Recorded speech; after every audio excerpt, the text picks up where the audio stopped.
brown eyes, dark hair, and she said she wasn't pretty. I have a friend named Precious. Her smile is a luring trap. Her eyes are like a honey jar full of fireflies. She has this walk that can make an atheist believe in God just long enough to say Jesus Christ. I'm sure when God made her, he cursed for the first time. Betty looked at Angel Gabriel, gave him a high five and said, "God damn it, I'm good." She's that beautiful. So last year, she started dating this guy named Jamal, a 24-year-old dude who had no future ambitions and had a heart like a Rubik's Cube. These days, her only hobbies are trying to find the right pattern to his unconditional love, but she can only end up matching it with the colors of the bruises he leaves on her skin. Honestly, he treats her like a small country with no military and lots of oil. He dominates her whenever he wants. He invades her borders. He depletes her resources. So I was watching CNN the other day, and I came to the ironic conclusion that Precious and Iraq have a lot in common.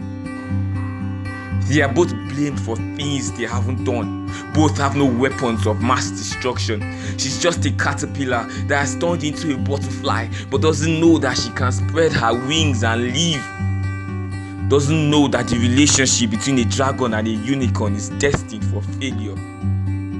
Most days, I fear she might end up reading her bruises like an iPhone X manual. The first day he put his hands on her, she came to my door with a face like an episode of Botched gone wrong, and I watched her tears fall like the value of Nigerian currency.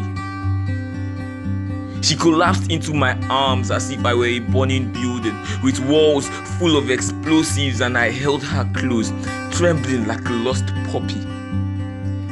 She took her planet from the solar system, placed it in the center of my palms, hoping I could make her world beautiful again, and I knew everything that she wanted to ask of me, but instead of offering her some loving baskets full of advice, I put her eyes in backwards so she could see inside of herself to find the answers. You see, if I could, I would sing her a song. If I could, I would write her a poem. If I could, I would have told her, you see, when your day is a museum of disappointment, hanging from events that were outside of your control, when you find yourself floating in an ocean of why is this happening to me, when it feels like your guardian angel put in his 2 weeks notice 2 months ago and decided not to tell you, when it feels like God is a babysitter that is always on, when you get punched in the throat by a fist full of pain, remember that every year 20% of women in a relationship suffer from domestic violence. So it doesn't matter whether he loves you or not, the moment he puts his hands on you, he ceases to be a man. I would have pulled out the question marks out of her spine and used them to choke the life out of her insecurities. But that night, we were just candles melting down to our wicks, and I inhaled the smoke of her burning soul like her spirit was made of nicotine. I took her emotions.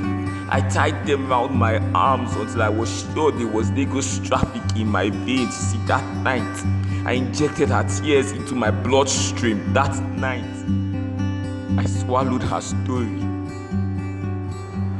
And she made me promise loyal client privileges. But now, I am shoving down her baggages down the avenues of my throat and spilling her secrets like road signs. Precious, if you can hear me, I am sorry. After pain, hope is our only survival kit. Precious, someone has to speak up. Someone has to voice out for the voiceless. Precious, I am sorry. Someone has to be the hope. But now the silence is killing me, and I'm afraid